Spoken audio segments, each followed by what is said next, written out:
किसी जंगल में बहुत सारे हरे भरे पेड़ थे, जैसे कि मीठे फलों वाले पेड़, खट्टे फलों वाले पेड़ और ढेर सारे अलग अलग प्रकार के पेड़ थे।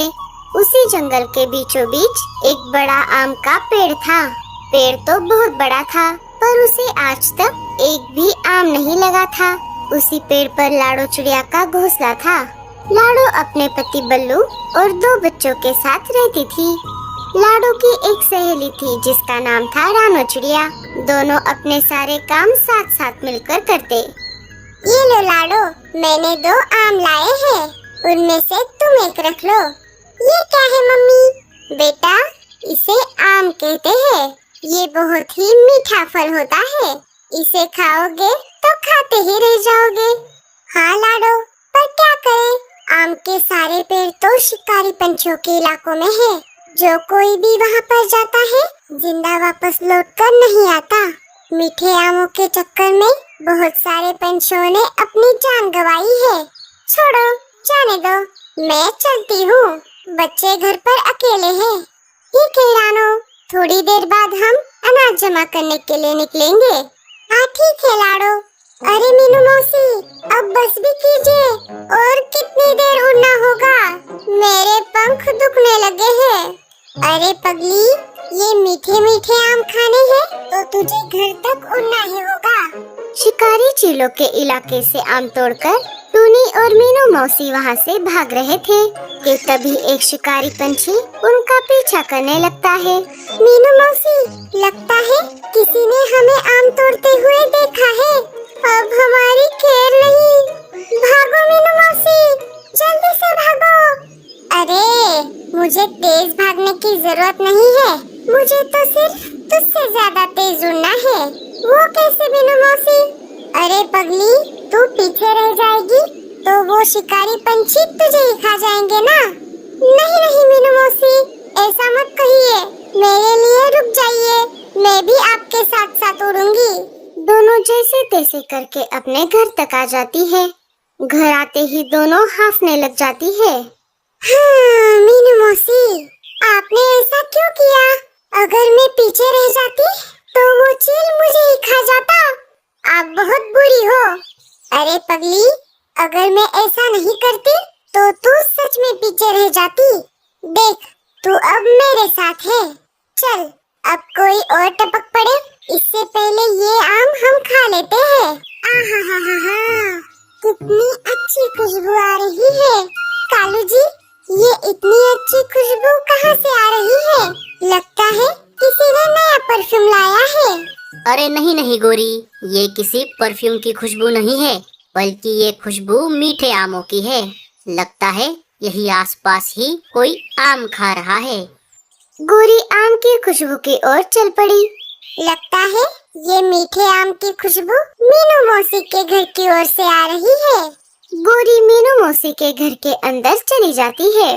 अरे, ये क्यों आ गई? अब इसमें से हिस्सा निकालकर इसे देना पड़ेगा। टूनी, तू देख नहीं रही? हमारे घर मेहमान आई है, उनका स्वागत करो। हाँ मीनू मौसी, आपका हमारे घर में स्वागत है। मीनू मौसी, ये आप क्या खा रही हो? क्या ये मीठा है? अरे नहीं नहीं गोरी, ये तो बहुत खट्टा है। इसे खाकर तो मेरे दांत किटकिटा रहे हैं। कोई बात नहीं मीनू मौसी, इसमें से थोड़ा मुझे खाने को मिल जाए तो बहुत अच्छा होता। हाँ हाँ, क्यों नहीं, रुक जा, मैं एक काम करती हूँ। इसमें से आधा आम खा लेती हूँ, फिर आधा आम तू ले जाना। हाँ मीनू मौसी, ठीक है। मीनू मौसी ने देर न करते हुए अपना आम खाना शुरू कर दिया। उन्होंने थोड़े समय में ही पूरा आम चट कर दिया। ये लो गोरी, तुम्हारा आधा आम। गोरी ने उसे उठाया और अपने घर की तरफ चल पड़ी। पागल कहीं की, मेहनत करूं मैं और आम खाए ये। ये देखिए कालू जी, आखिर में ये मीठा आम लेकर आ ही गई। हाँ हाँ गोरी, खा लो, बस मुझे परेशान मत करो, मुझे सोने दो। गोरी ने आम खाने की बहुत कोशिश की, पर उसे आम खाया नहीं जा रहा था। अरे, ये आम टूट की ओर देखा और जोर जोर से हंसने लगा। अरे गोरी, ये कोई आम नहीं, ये तो आम की गुठली है। ये गुठली तुम कहाँ से उठा लाई? इसका मतलब मीनू मौसी ने मुझे फंसाया है। मीनू मौसी, आपने ये अच्छा नहीं किया। मैं आपको छोड़ूंगी नहीं। अब एक काम करो, इस गुठली को जमीन में गाड़ दो। जब इसका पेड़ बन जाएगा तब तुम्हें ढेर सारे आम खाने को मिलेंगे। हाँ हाँ, ठीक है, मैं ऐसा ही करती हूँ। इधर रानो और लाडो अनाज लेकर अपने घर वापस आ जाती है। लाडो, मैं बहुत दिनों से देख रही हूँ, तुमने अपना घोंसला इसी पेड़ पर बनाया है। जब पेड़ सूख जाता है तब पंछी दूसरे पेड़ पर जाकर घोंसला बनाते हैं। पर ये पेड़ सूख जाने के बाद भी तुम यहाँ से नहीं गई। हाँ रानो, इस पेड़ को मेरे माँ पिताजी ने लगाया था। उन्होंने कहा था इस पेड़ की देखभाल करना। यह बड़ा हो जाएगा तो तुम्हें ये बहुत सारे फल देगा। जब इसे फल आने वाले थे तब न जाने क्यों ये सूख गया। मम्मा, बहुत देर हो गई, लेकिन पापा अभी तक घर नहीं लौट आए। बच्चों, पर पापा कहाँ पर गए हैं? सोनू पापा के पास मीठे आम खाने की जिद कर रहा था। पापा ने सोनू को बहुत समझाया, लेकिन सोनू के जिद के आगे पापा की एक न चली। इसीलिए पापा सोनू के लिए आम लाने के लिए चले गए हैं। अरे नहीं, कहीं तुम दोनों के पापा मीठे आमों के पेड़ों के इलाकों में तो नहीं गए? वहाँ तो शिकारी चिड़ रहते हैं। तुम चिंता मत करो लाडो, भाई साहब को कुछ नहीं होगा। वो दोनों बातें कर ही रही थी, तभी घोंसले के बाहर किसी के गिरने की आवाज आई। अरे, ये कैसी आवाज है? सब बाहर आ जाते हैं। अजी, ये आपको क्या हुआ? ये सब कैसे हुआ? अजी, आपको क्या हुआ? उठिए ना। लगता है शिकारी चीलों ने इन पर हमला किया है। हमें फौरन इन्हें डॉक्टर उल्लू चाचा के पास लेकर जाना होगा। लाडो बल्लू चिड़े को पंछी एम्बुलेंस में बिठाकर डॉक्टर उल्लू चाचा के पास लेकर आई। डॉक्टर उल्लू चाचा छोटे पेड़ में कुछ दवाई डाल रहे थे। लाडो बल्लू चिड़े को डॉक्टर उल्लू चाचा के घर के अंदर लेकर आई। अरे अरे, ये क्या हो गया? लगता है किसी शिकारी पंछी ने इन पर हमला किया है। मुझे इनके घाव पर मरहम लगाना होगा। डॉक्टर उल्लू चाचा ने जड़ी बूटी वाला मरहम बल्लू चिड़े के जख्मों पर लगा दिया। उन्होंने मरहम टेबल पर रख दिया। मरहम नीचे छोटे पेड़ वाले मिट्टी में जाकर गिर गया। जब मरहम पेड़ों की जड़ों में गिर गया तब मानो चमत्कार हो गया।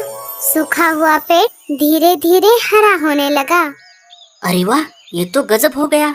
बहुत दिनों से मैं पेड़ों के ऊपर खोज कर रहा था और आज जाने अनजाने में ही सही, हमें आज बहुत बड़ी सफलता हासिल हुई। बल्लू बेहोशी से जाग गया। आपका बहुत बहुत शुक्रिया चाचा जी, आपने मेरे पति की जान बचाई। मैं जिंदगी भर आपकी कर्जदार रहूंगी। अरे लाडो, शुक्रिया तो मैं तुम्हारा करना चाहूँगा। बहुत दिनों से मैं सूखे पेड़ों को दोबारा हरा बनाने की औषधि बना रहा था, पर उसमें मुझे सफलता नहीं मिल रही थी। पर आज गलती से मुझे वो औषधि मिल गई। उसमें एक जड़ी बूटी की कमी थी। उल्लू चाचा, क्या हम इस औषधि से किसी भी पेड़ को हरा भरा कर सकते हैं? हाँ हाँ, क्यों नहीं। बस तुम्हें जिस पेड़ को हरा बनाना है उसे रोज पानी डालकर उसमें यह मैंने बनाई हुई औषधि डाल देनी है। कुछ ही दिनों में वह पेड़ हरा हो जाएगा और उसे ढेर सारे फल भी आएंगे। लाडो, क्या तुम भी वही सोच रही हो जो मैं सोच रही हूँ? हाँ रानो, उल्लू चाचा, क्या आप हमें ये औषधि बनाकर दे सकते हो? हाँ हाँ, जरूर, क्यों नहीं। बल्लू को देखभाल के लिए यहीं पर रहना होगा। ठीक है चाचा, मैं उनका अनाज और लगने वाली चीजें ला कर दूंगी। कुछ ही देर में डॉक्टर उल्लू चाचा ने औषधि बना ली।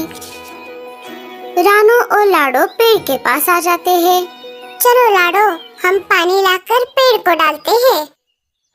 इधर गोरी और कालू मीठे आमों के चक्कर में शिकारी चीलों के इलाके में आ जाते हैं। कालू जी, जल्दी जल्दी आम खा लीजिए, क्या पता बाद में आम खाने को मिलेंगे या नहीं। अरे 4-5 आम खा तो चुका हूँ, और कितना खाऊं? अगर एक और आम खा लिया तो मेरा पेट यहीं पर फट जाएगा। मीनू मौसी, पीछे देखो, पीछे, पीछे तो देखो। अरे टूनी, जब भी तू ऐसा कहती है, कोई ना कोई मुसीबत खड़ी हो जाती है। पीछे देखने से पहले भागो यहाँ से। दोनों चिल्लाते हुए वहाँ से भाग जाती है। गोरी उनको भागता हुआ देख लेती है और वो भी वहाँ से भाग जाती है।